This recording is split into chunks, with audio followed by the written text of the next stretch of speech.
As-tu déjà imaginé un monde si corrompu, si rempli de violence et de ténèbres? Que Dieu lui-même décide de tout effacer, pour tout recommencer.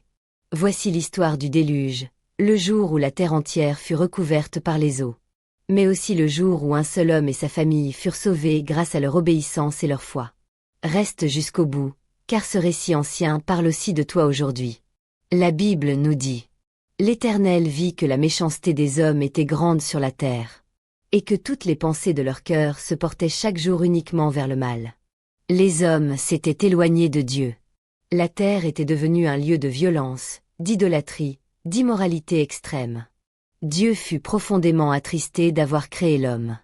Et alors, Dieu prit une décision radicale. Il déclara: J'effacerai de la surface de la terre l'homme que j'ai créé. Mais au milieu de toute cette noirceur, un homme se distingua. Noé. Un homme juste, intègre, qui marchait avec Dieu. Dieu parla à Noé et lui donna des instructions précises. Construis une arche en bois de gophée. Tu lui donneras 300 coudées de longueur, 50 de largeur, 30 de hauteur. Imagine. Noé commence à construire une immense arche au milieu de terre sèche. Entouré de moqueries, d'incompréhension, de solitude. Mais Noé obéit, jour après jour, planche après planche, sans relâche. Il ne savait pas quand viendrait le déluge, mais il avait confiance en Dieu. Puis, après des années de préparation, Dieu dit à Noé: Entre dans l'arche, toi et toute ta famille, car j'ai vu que tu es juste devant moi. Noé prit sa femme, ses 3 fils, leurs épouses, et il fit entrer 2 par 2 tous les animaux selon les espèces, comme Dieu l'avait ordonné. Et alors, les portes de l'arche furent fermées. Soudain, le ciel s'ouvrit. Les sources du grand abîme jaillirent. La pluie tomba, pendant 40 jours et 40 nuits. La terre fut submergée. Les montagnes disparurent sous les eaux. Toute vie hors de l'arche périt. Dans l'arche, le silence, l'attente, le bruit de l'eau tout autour. Mais aussi, la foi. Noé ne savait pas combien de temps cela durerait. Après de longs mois, l'eau commença à baisser. L'arche se posa sur les montagnes d'Arara. Noé envoya un corbeau, puis une colombe. Et lorsque la colombe revint avec une branche d'olivier, Noé sut que la terre reprenait vie. Quand Noé sortit de l'arche, il construisit un autel et offrit un sacrifice à Dieu. Et Dieu fit une promesse éternelle. Je ne maudirai plus la terre à cause de l'homme. Je n'enverrai plus un déluge pour détruire toute chair. Et Dieu plaça un signe dans le ciel. Un arc-en-ciel, symbole de l'alliance entre Dieu et l'humanité. Le déluge, c'est plus qu'un jugement du passé. C'est une ombre prophétique de ce que Dieu prépare encore pour le monde. Jésus lui-même a dit: Ce qui arriva du temps de Noé arrivera de même à l'avènement du Fils de l'homme. Avant le déluge, les gens mangeaient, buvaient, se mariaient, comme si rien n'allait arriver. Jusqu'au jour où l'eau les a tous emportés. Aujourd'hui encore, beaucoup vivent sans se soucier de Dieu. Ils rient de la foi. Ils ignorent les appels à la repentance. Mais l'arche est encore ouverte. Et cette arche aujourd'hui, ce n'est plus un bateau. C'est une personne. C'est Jésus-Christ. Dieu voit tout. Rien n'échappe à ses yeux. Il voit le cœur de l'humanité, comme au temps de Noé. Il voit aussi ton cœur à toi.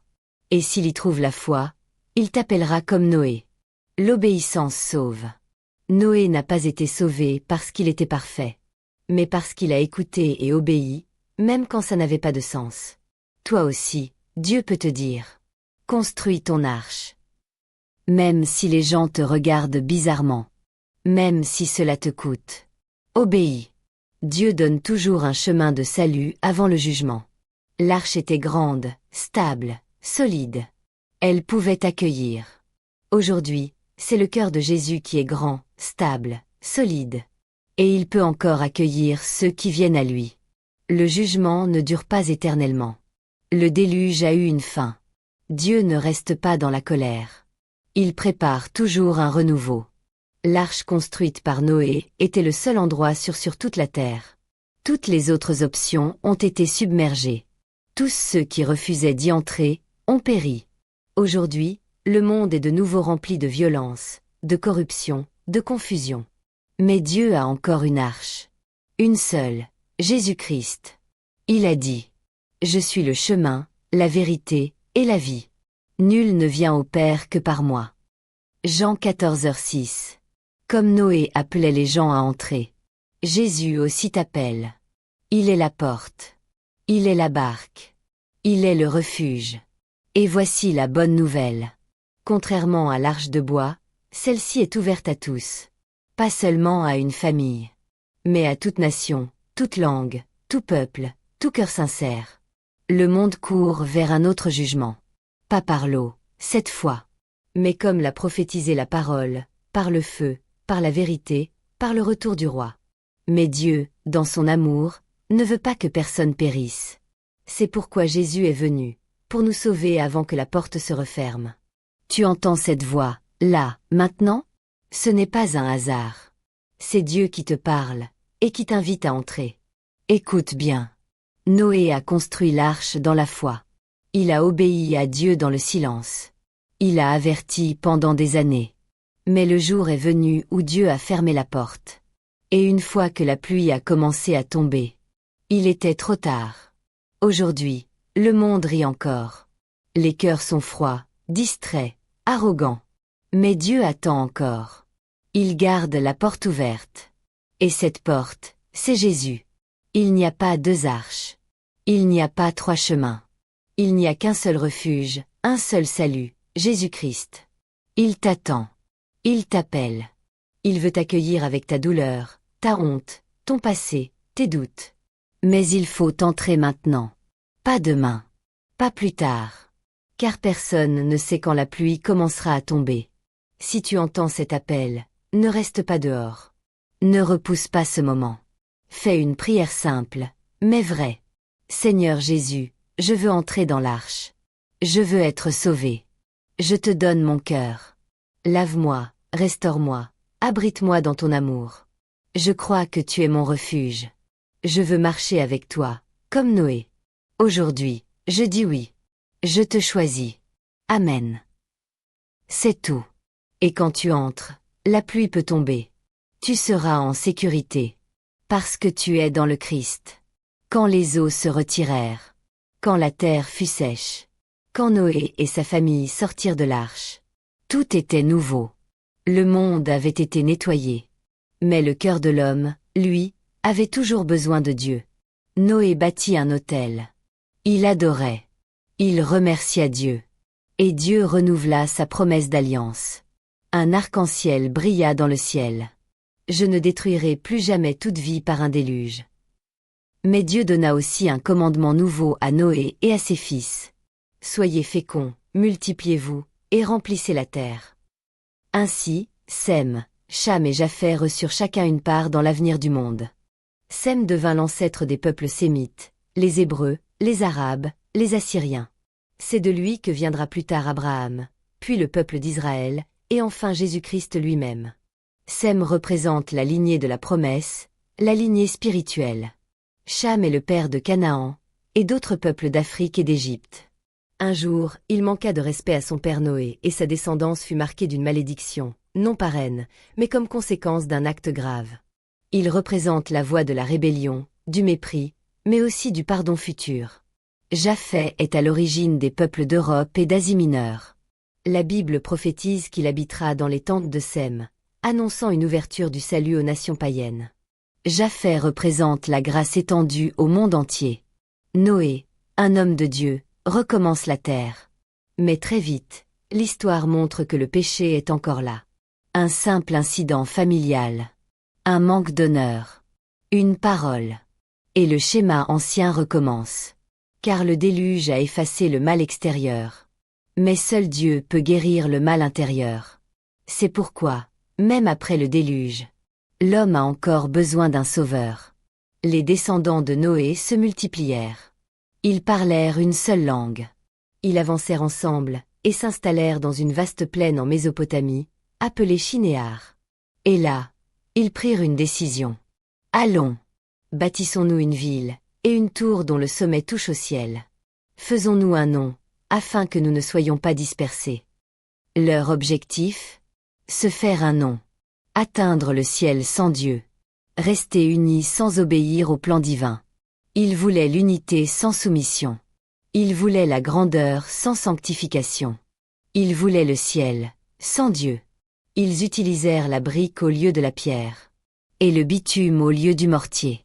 Des matériaux de l'homme, façonnés par l'homme, pour glorifier l'homme. Ils construisaient. Mais leur fondation n'était pas la foi. Leur architecte n'était pas l'Éternel. Leur ambition n'était pas sainte. Et Dieu vit ce qu'ils faisaient. Voici, ils sont un seul peuple et ont tous une même langue, et c'est là ce qu'ils ont entrepris. Maintenant, rien ne les empêcherait de faire tout ce qu'ils auraient projeté. Alors Dieu descendit. Il confondit leur langue. Et en un instant, la communication s'effondra. Ils ne se comprirent plus. Ils abandonnèrent la construction. Et ils furent dispersés sur toute la face de la terre. C'est ainsi que le lieu fut appelé Babel, ce qui signifie confusion. La tour fut stoppée. Le projet de gloire humaine fut détruit. Et une vérité éternelle fut proclamée. Ce n'est pas par la force, ni par la puissance, mais par mon esprit, dit l'Éternel. Ce peuple parlait d'une seule voix, travaillait ensemble, avançait avec zèle. Mais ils avaient exclu Dieu de leur projet. Ils avaient la puissance humaine, l'intelligence collective, l'organisation. Mais ils ont choisi l'autonomie contre la dépendance divine. Aujourd'hui encore, des sociétés se lèvent avec de grandes ambitions. Mais sans Dieu comme fondation. Et très vite, tout se fragmente. Les systèmes tombent. Les peuples se divisent. Car Dieu seul donne une vraie unité. Il voulait construire une tour qui touche le ciel. Mais on n'atteint pas Dieu par la force humaine. Ni par la technologie, ni par le savoir, ni par la gloire terrestre. Personne ne vient au Père que par moi. C'est par l'humilité, la foi, l'obéissance, que l'on s'élève. Non par l'orgueil, la performance ou l'arrogance. Le projet de Babel fut détruit. Mais Dieu ne détruit pas par plaisir. Il détruit ce qui empêche l'homme de le trouver vraiment. C'est par amour qu'il confond. C'est par miséricorde qu'il arrête certaines constructions. Pour éviter que l'homme se perde plus loin encore dans l'illusion de sa propre grandeur. À Babel, les langues ont été dispersées. Mais à la Pentecôte, dans Acte 2, les langues ont été rassemblées par l'Esprit. Dieu a redonné l'unité. Mais cette fois dans l'obéissance, dans la prière, dans la puissance du Saint-Esprit. Ce que l'homme ne peut pas faire seul. Dieu l'a accompli par le feu de sa présence. Alors que les nations se dispersent, que les langues se divisent, que la gloire humaine s'effondre. Dieu ne se retire pas. Il prépare un nouveau plan, plus profond, plus intime. Et ce plan commence par un homme, Abraham. Un homme comme toi et moi. Pas parfait, pas puissant, mais disponible. L'Éternel dit à Abraham, « Quitte ton pays, ta patrie, la maison de ton père, et va dans le pays que je te montrerai. Je ferai de toi une grande nation. Je te bénirai. Et toutes les familles de la terre seront bénies en toi. » Le Dieu du ciel descend à la rencontre d'un seul homme, pour changer le monde. Abraham avait 75 ans. Il vivait à Ur, une ville prospère, idolâtre, remplie de confort. Mais quand Dieu lui parle, il se lève et part. Sans carte, sans plan, sans GPS. Seulement une promesse. Je te montrerai. C'est ça, la foi. C'est marcher sur une parole que les autres ne comprennent pas encore. C'est quitter ce qui est sûr, pour ce qui est saint. Abraham devient le père des croyants. C'est par lui que viendra Israël. C'est par lui que viendra la loi, les prophètes, les promesses. Et c'est par sa lignée, qu'un jour, naîtra Jésus-Christ. Le plan du salut prend racine ici. Pas dans une ville, pas dans une tour. Mais dans un cœur qui écoute, qui obéit, qui croit. Après avoir quitté Ur, Abraham se dirigea vers la terre de Canaan, obéissant à la parole de Dieu sans toujours connaître la destination finale. Mais le chemin ne fut pas sans difficulté. Une grande famine frappa la terre, et Abraham dut descendre en Égypte pour chercher du secours. Dans ce pays étranger, il fut confronté à des situations complexes, mettant sa foi et son intégrité à l'épreuve. Il protégea sa vie en cachant la vérité à Pharaon, ce qui engendra des complications. Mais Dieu veillait toujours sur lui, le protégeant et le guidant. Abraham dut aussi faire face à des conflits familiaux, notamment avec son neveu Lot, qui choisit de s'installer dans la plaine du Jourdain. Malgré ces tensions, Abraham resta fidèle à Dieu et à sa promesse, ne perdant jamais confiance. Il est l'exemple parfait d'un homme qui avance, malgré les tempêtes, les incertitudes, les erreurs humaines, en s'appuyant sur la parole divine. Comme Abraham, nous sommes souvent appelés à quitter nos zones de confort, à faire face à des situations difficiles, à naviguer dans l'inconnu. Mais la promesse de Dieu reste la même. Je te montrerai le chemin. Il ne nous abandonne pas, même quand le voyage semble incertain ou dangereux. La foi d'Abraham nous enseigne que l'obéissance, même imparfaite, marche avec la confiance, conduit à la bénédiction et à la réalisation du plan divin. Après que Dieu ait appelé Abraham à quitter son pays, il fit avec lui une alliance solennelle, un pacte éternel qui allait transformer le destin de l'humanité. Dieu dit à Abraham: « Je suis l'Éternel, qui t'ai fait sortir d'Ur des Chaldéens, pour te donner ce pays. » Genèse 15h07. Abraham exprima ses doutes, car il n'avait pas d'enfant, et il se demandait comment cette promesse pouvait s'accomplir.